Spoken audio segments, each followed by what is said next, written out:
இந்த வீக்கெண்டில் ஃபேமிலியோட எங்கேயும் வெளியே போகலாம் அப்படின்னு நினச்சிட்டு இருந்தோம். அப்போ தான் வந்து இந்த பிச்சாவரம் சுற்றுலா மையத்துக்கு போகக்கூடிய வாய்ப்பு கிடைச்சிச்சு.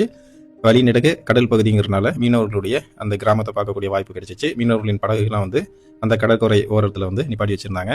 பிச்சாவரம் அலையாத்தி காடுகளை பார்க்க அந்த பார்க்கிங்க்கு வந்து வண்டியை போட்டுட்டு நாம் உள்ளே போயிட்டுருக்கோம். அதில் வந்து நிறைய கன்ஸ்ட்ரக்ஷன் ஒர்க் வந்து செஞ்சிட்ருக்காங்க. ஃபர்ஸ்ட் வந்து படகு வந்து நம்ம புக் பண்ணுறோம். நாங்கள் போன நேரத்தில் ஒரு மீனவர்கள் வந்து கடலுக்கு போயிட்டு வந்துட்டு இருந்தாங்க. இதில் 2 வகையான படகுல நீங்கள் போகலாம். துடுப்பு படகு அல்லது இயந்திர படகு, 2 வகையான படகுல போகலாம். இந்த பிச்சாவரம் அலையாத்தி காடு வந்து கடலூர் மாவட்டத்தில் சிதம்பரம் அருகே இருக்கக்கூடிய கிள்ளை பேரூராட்சியில் இருக்கு.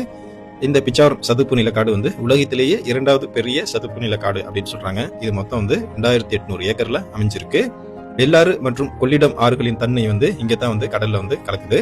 படகு சவாரிக்காகவே வந்து 400க்கும் மேற்பட்ட வழி வந்து இங்க இருக்கு.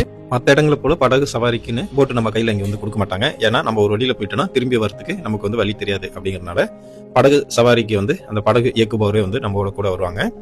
இந்த மரம் வந்து சுர புன்னை மரம் அப்படின்னு அழைக்கிறாங்க.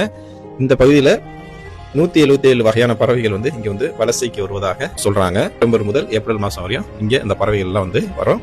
நம்ம போயிருந்த இந்த நேரத்துல கூட நிறைய சுற்றுலா பயணிகள் வந்து படகு சவாரி வந்து செஞ்சுட்டு இருந்தாங்க. இது வந்து ஒரு அருமையான இடமா வந்து பார்ப்பதற்கே ஒரு ரம்மியமான இடமாவும் சூப்பரான இடமாவும் இருந்துச்சு.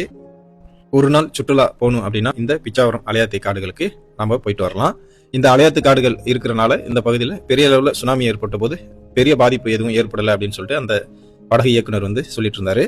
இந்த பகுதி வந்து ஒரு இயற்கை சூழ்ந்த பகுதியா வந்து இருக்கு. துடுப்பு படகுல போறதுக்கு ஒரு நபருக்கு வந்து 100 ரூபா தான் சார்ஜ் பண்றாங்க. நல்லா என்ஜாய் பண்ணோம்.